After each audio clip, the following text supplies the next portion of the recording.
Ever wonder why some of your most meaningful growth happens when you're in the room, not just on Zoom? Welcome to Smart Driven Women. I'm Rona Job. Here, impactful leaders and entrepreneurs come to share how they navigate their complex careers and personal lives. Our guest today is Tamar Draper Mahru. She is the Senior Director of Global Workforce Experience at Grammarly. She's led global real estate and workplace organizations at Twilio, Zendesk, and Airbnb, guiding each company through inflection periods of growth and reinvention. As a Black woman in a field historically lacking in diversity, Tamar has been a longtime advocate for representation and equity in the workplace industry. She's previously served on CoreNet's Equity, Diversity, Inclusion, and Belonging Committee and is a past president of the International Facility Management Association's San Francisco chapter.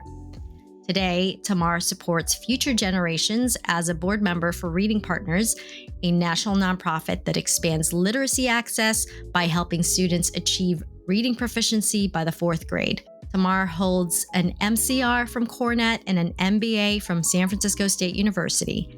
Her leadership has been recognized with honors such as Elevate's Women in Tech Award and the Rising Star Distinction from Northern California Real Estate Women of Influence.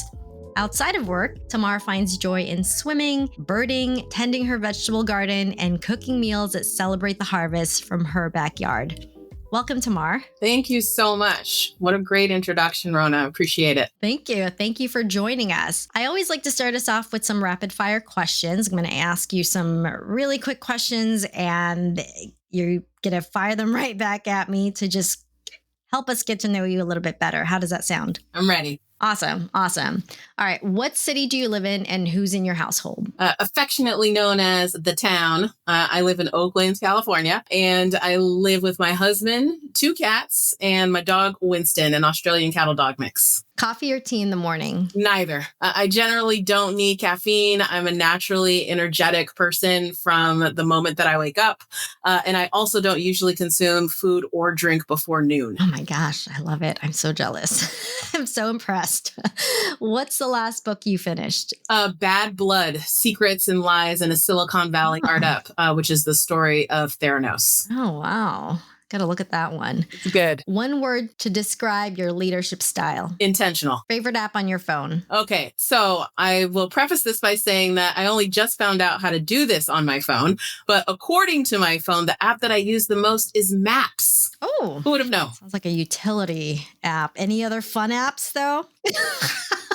I thought for sure it would be IG, and yet that was dead last. I'm going to go Messages. My favorite app is Messages because it allows me to connect with my peeps. Yeah, I love that.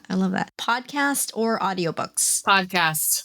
Everything from motivational speaking to comedy to lifestyle. I'm all about podcasts.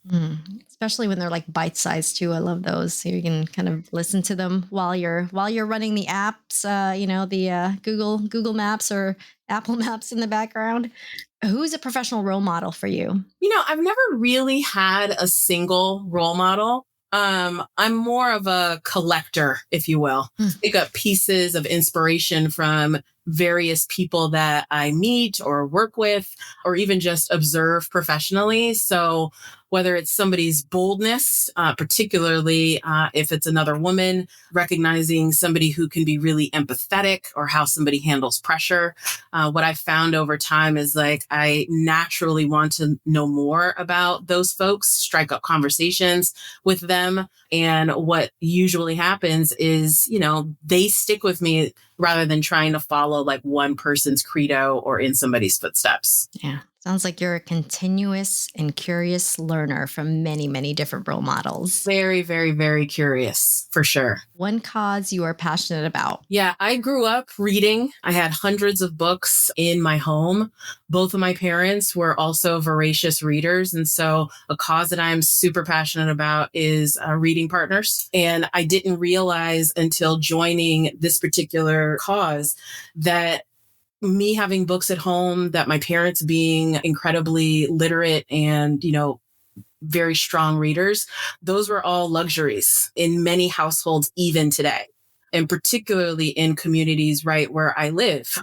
In the San Francisco Bay Area. So that is definitely a cause that is not only necessary for promoting the the mental health and availability to lead fulfilling lives of the existing generation that is several behind me at this point. But just generally from a societal standpoint, having literate people matters a lot. And, what we're going through right now is particularly indicative of why it's important. Yeah. And reading levels or reading the amount of time you put into reading as a young child, I think has been shown to be really good indicators of how well these students do later in life as well. That's exactly right. The reading is a fundamental skill. Mm-hmm. And, when we are younger, let's say kindergarten, first grade, second grade, we are learning to read. By the time we hit the fourth grade, we read in order to be able to learn. And that is an incredible transition that if you haven't learned to read, then that sets the stage for you not being able to learn throughout the remainder of your life. There are studies that back this and other sort of data that supports that by not knowing how to read by the fourth grade, your life is forever altered. Wow. Best career advice you've ever received. Wow, that's a good one. But I would say that someone told me that I can do more than just real estate and workplace. That even though that is my chosen career, I remain passionate about it. This particular person really urged me to seek out other avenues for my leadership. And where else could it apply in life? And that ultimately led to me starting a consulting company a couple of years back. I did it full time for a little while, just because I really wanted to get a feel for it, have a break from, sort of corporate life and see what would come of it. Mm-hmm. I knew at the time that I wasn't quite ready to do it forever, but I really wanted to more than dip my toe, and I took on some clients. I do plan to retire early. That's my mission. But what I found is that consulting for companies, small or big, and really being able to lend not only my experience, but my leadership capabilities in another setting other than sort of corporate America was incredibly fulfilling. I learned a lot during that time and really enjoyed, applying myself in a different way. Talk about transferable skills. Like, wow. What workplace trend gets you excited right now? Yeah, I think that it is more than a trend. It is a moment that is extending. And this is, still sort of post-COVID. We are still in a post-COVID world when it comes to the world of work and workplace. I truly believe that connection only happens in person. And that is because connection ultimately leads to creativity. And ultimately, what many companies are really grasping at, and this is, of course, just my opinion, but what they're grasping at is not so much people working at home and not coming to the office. A lot of people say, oh, you spend so much money on real estate. You want people to utilize the real estate. That's not it. At first, we talked about productivity and how productivity was the aim of getting people back. That's not it either. It really boils down to companies needing to ensure that their ability to innovate and to be creative and to remain market players, which it takes employees to be able to do that. They still need employees to connect, even if they haven't actually put their finger on that. So the connection piece is ultimately tied to delivery of products and services.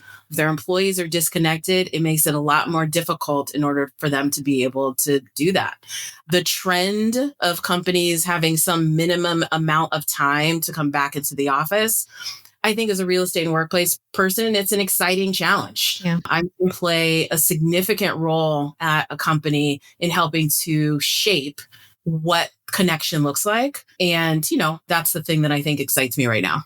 Yeah. Yeah. That's really interesting what you said about connection and that kind of breeding creativity, because it always makes me wonder, when you have a lot of these return to office sort of mandate, is that fully addressing the connection piece if you're maybe seeing 30% of the people in the office when you're back because you're switching days? Some folks are coming on a Tuesday, some folks are coming on a Wednesday, on a Friday. And I'm really interested to see where that goes in the next couple of years and how quickly these companies are going to be able to, determine like, actually it's a connection that we're missing, not necessarily the physicality of workers being here, which, as you said, is a real estate question, right? Yeah. I mean, it is a real estate question. That just the thing isn't a real estate answer, right? But it's more about the people, and any company is about its people. Otherwise, the company doesn't exist. And so one of the things that I think is really ultimately important is for companies to understand like what exactly they're measuring. Like if you're saying that you want people to come back to an office, okay, that's fine. Maybe 3 days a week, whatever it is.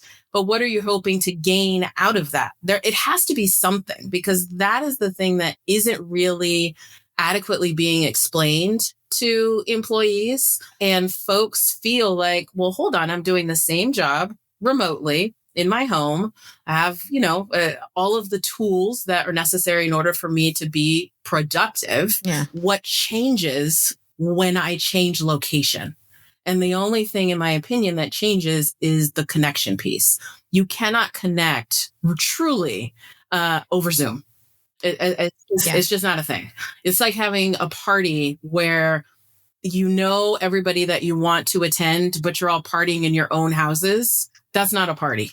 Like you have to come to some place and get your groove on, have fun, eat, conversate, play, like whatever the things are. And I think that ultimately that is a part of the changing remit of real estate and workplace professionals currently in the industry. Yeah. I was having this conversation with somebody a few days ago, and it's that unstructured environment of connection and collaboration that has been kind of hard to replicate. I mean, I don't think it's impossible, but it has been pretty hard to replicate from in-person to remote, just because, the other senses that we have, right, are not being triggered. Yeah. And, my thoughts on this have changed only recently. An industry colleague of mine gave a really amazing talk about this very thing. And everything that she said really, really resonated with me. And I'm like, this is how it is that we really should be thinking about these things, because it's not about the real estate anymore. And that was one of the first things that in a post-COVID era was what these companies were saying. And it's not true. That doesn't really have anything to do with it. Yeah. Gosh, you're giving us a lot to think about, like right off the bat right now. I want to turn our conversations a little bit more towards your journey and sort of your story before you started your professional career. And I know it's a varied professional career as well. Did you consider yourself driven? When do you think that identity set in or started? Yes, I have always been driven to achieve anything that I wanted to achieve without any sort of outside influence or needing to be prodded in order to be able to do whatever that thing is. Generally, if I'm interested in something, and I think that this has been since I was a kid, instilled in me by my wonderful parents, I will do everything that I can to master something that I am passionate about. Before entering my professional career, that passion and that interest really came out in sports. Every sport under the sun, all the way up and through high school. So whether it was basketball, I did basketball primarily, volleyball, cheerleading, softball, soccer, like I did it all. Oh my gosh. And I loved it because there was a feeling of accomplishment. I also loved it because I got to hang with other driven young girls who had the same passion that I did, who were all good at various things. And that's one of the things that I love about even creating teams today, is that everybody comes with their own sort of special gifts, and you bring those all together, and then you have this thing. Sometimes you win, sometimes you lose, but you're doing it all together. So that was really the sort of foundation of my drive and where it came out early in life. And then as I got sort of older, like into my teens, I kind of wanted to start like working. I know this is going to sound weird, but I really wanted to start working. I felt by the time that I was like 14 or 15, I'm like, parents, you guys have been doing great. Been sending me to school. You're there for me. You make money, you put food on the table, all of these things. I want to go out and kind of do my own thing. And so I started working when I was in my teenage years, but didn't have to. But I really, emulated the hard work that my parents put in. They weren't necessarily passionate about their jobs, but they were passionate about providing for us as a family. And so it was really important to me to be able to sort of like give back by showing them that my drive could, take me outside of sports.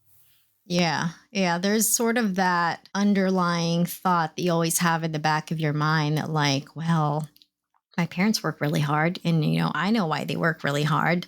I can't just sit here and not do anything. Right.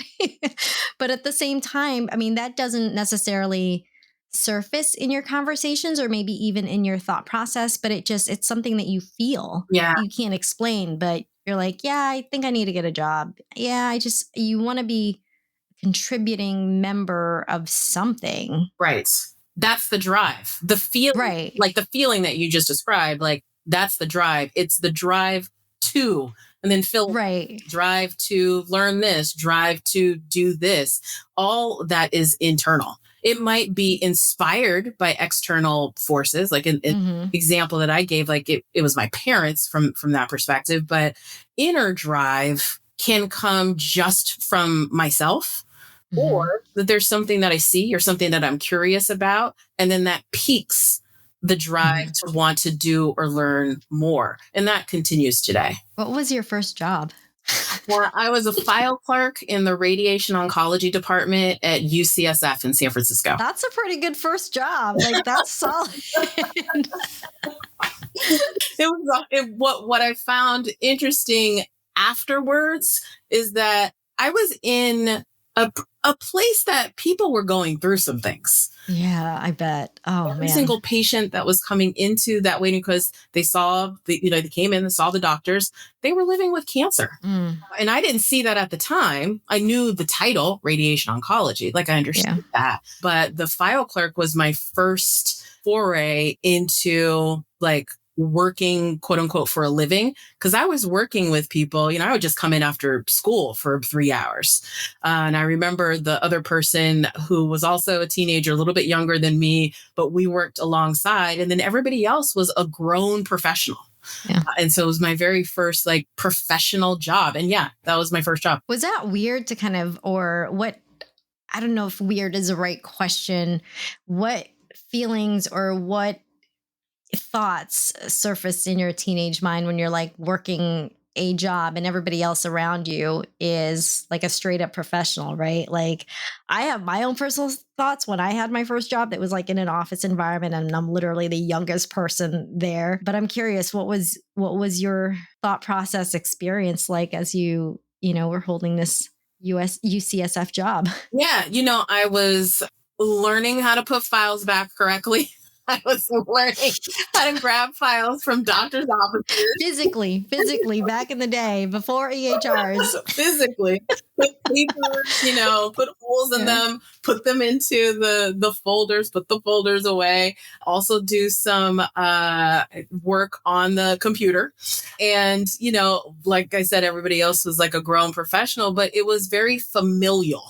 And I think that's because I was still pretty young. And these were folks who were probably 30s and above to me. They probably looked like they could have been 60 and above. That's not actually true. But in terms of like... It felt like that. It felt like they were so much older and they really weren't. And so I felt like I was taken under somebody's wing because there were only 5 of us. And I'll never forget my first manager, Errol Gaines, who was awesome. And there was, me and Hong Mai, who I worked with, Errol, PJ, and then the person who was at the front desk who I didn't connect with very often. But it was a tight little group. And so like it felt like another family, but just like a professional family. And I wouldn't necessarily use that word today to describe anything related to work, but at the time it felt like another little family where I went to go to work. It was connection. It was definitely connection. I have, interestingly enough, a number of years ago, had a conversation with the doctor who I really looked up to because he was the only Black doctor that I had come across at the time. He is still in the radiation oncology department today. And he To this day. he remembered me, and it was a really nice moment. And then one time I was, many years ago, I was shopping and I ran into Mr. Gaines. And it was like we recognized each other. Of course, much time had passed, but like that was, they remember me, I remember them.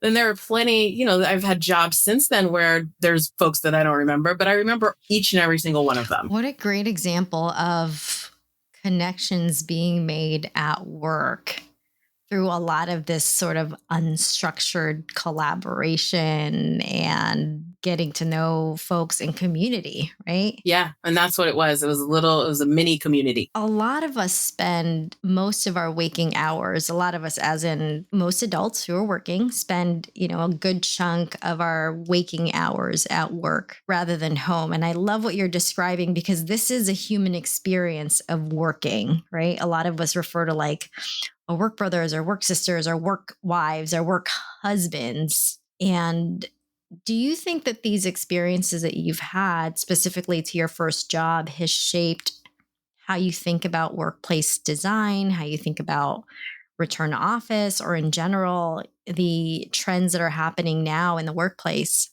Yeah, I definitely think that the physical piece, the designing of space for humans to actually work in, and by extension, for people to connect, was shaped by that first experience. Mm. Radiation oncology department was in the basement of the building on Parnassus in San Francisco. There were no windows.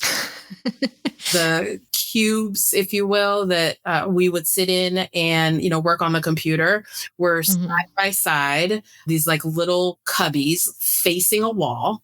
So our backs were always to the hallway where we would do, most of our sort of transiting between spaces. And it was pretty depressing, not only for what we were working on from a health perspective with these patients, but just there was no natural light. There weren't any fun colors. You were just there to get work done. Mm-hmm. And nobody wants that from where they work today. And I want to be a part of an organization that understands the value of creating space where people can feel good. Mm. And the feel part is, yes, a part of connection. It is also a part of how it is that physical space can really promote well-being, whether that is plants, natural light, ensuring that how it is that spaces flow in and out of one another. Think about how people will actually experience living and working in this office that they spend a third of their lives in. It's really important to me to understand the connection of those things and having the availability to be able to design them. I think it's a huge piece that post-COVID now is also a part of the recovery of connection that I spoke about earlier, of bringing people together in work. And that renovating existing spaces with that in mind can be a way to continue to promote that connection between employees. Wow. Yeah, the human experience. It's not the only thing, right? Of course, there's a bunch of other things, but for me, the intersection of physical space and connection and human-centered design is something that is important to understanding the value that people get out of coming into an office. And I love that they're having these conversations now, right? Because 20, 30, 40 years ago, not everybody are talking about, oh yeah, you have to work in a basement for 8 hours. What does that 30 do? years ago, I would say not 15 years ago. 15, yeah. If you even were 10, probably even 10 years ago. I mean, 10 years, where was I 10 years ago? I was definitely at a company that understood it, But like we're talking about broad strokes, like generally, is this the way that companies are thinking about it? And yeah, you're probably right. Within 10 to 15 years, maybe most companies weren't thinking like that. But now, it's like, how could you not? Right. How could you not? We talked a little bit about reading partners.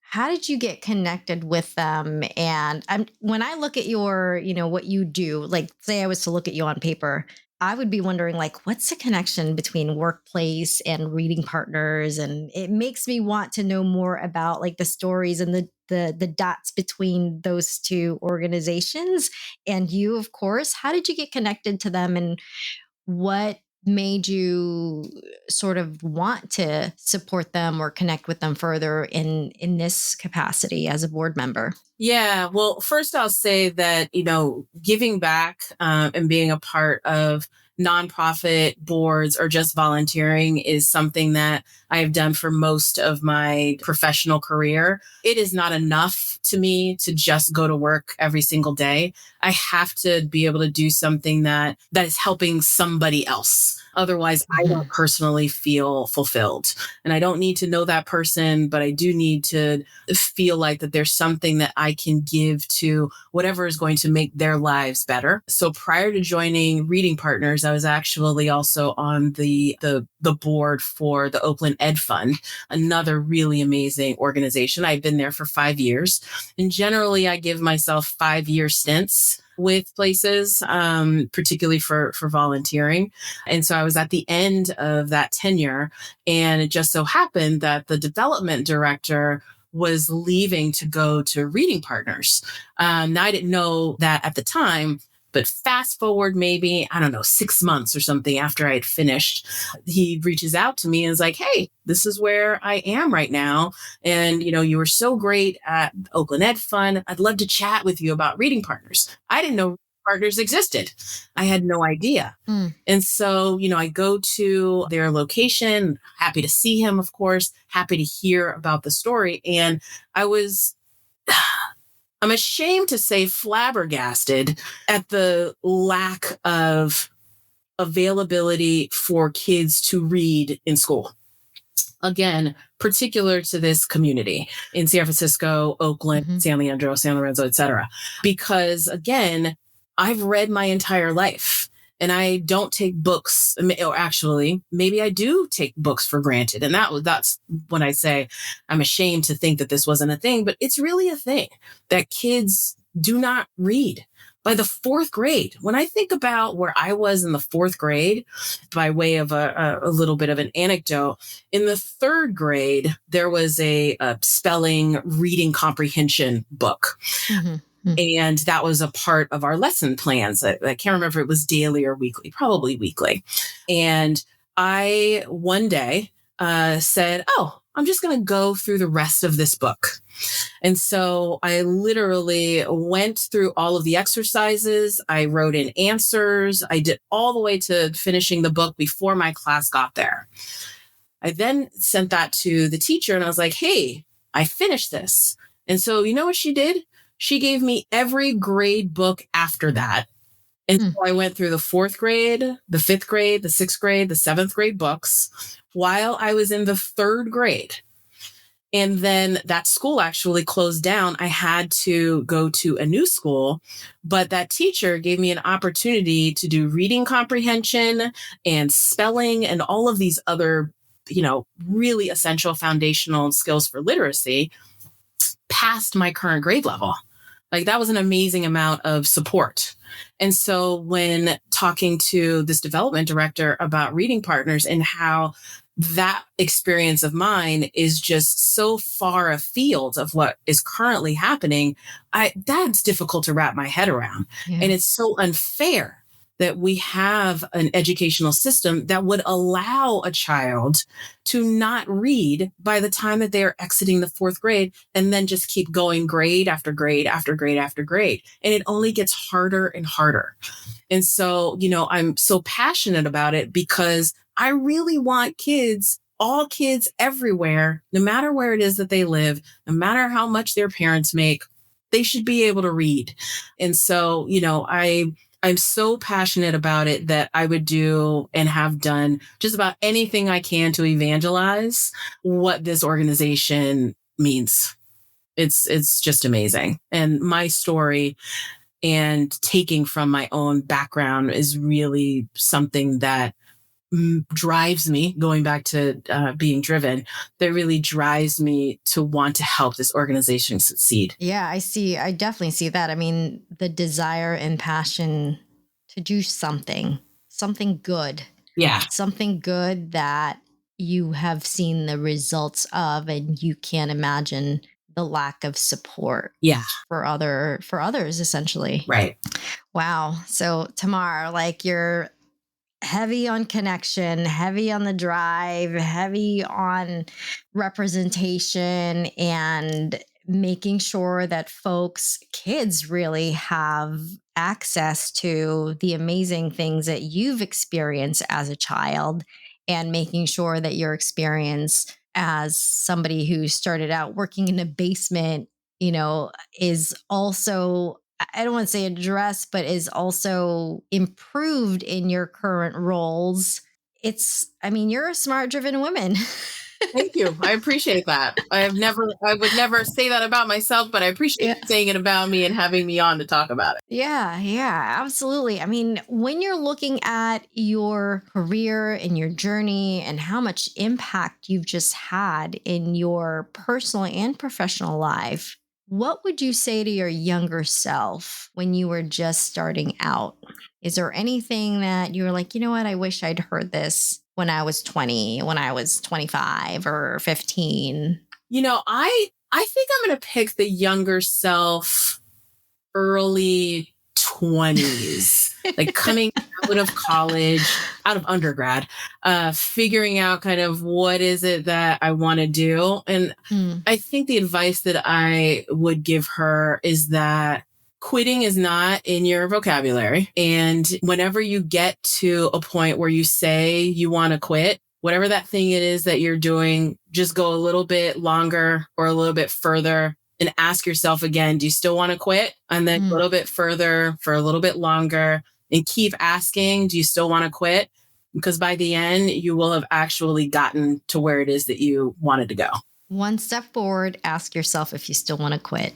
Right. I like that. I love that. Well, Tamar, thank you so much for joining us on Smart Driven Women. I truly appreciate your time and you sharing your story and your journey with us. For those of you listening who'd like to connect with Tamar after this podcast, you can find her on LinkedIn. And I would love for you to share a little bit more about how people can get connected to the causes that you're passionate about, Tamara. Tell us how folks can support Reading Partners or any other nonprofit that you are passionate about. Yeah, it's definitely all going to go to Reading Partners. I think I've spoke about them at length. You can find all of the information about what Reading Partners does at readingpartners.org. You can also donate. Please do donate because they were affected by the most recent government cuts. And what you'll find is an organization that is really trying to build the next generation of leaders via literary access and ensuring that they can lead fulfilling lives and continue to be able to learn. Awesome. Thank you. Thank you so much. And again, thank you for coming on, everybody. Thank you for listening. We'll see you next time.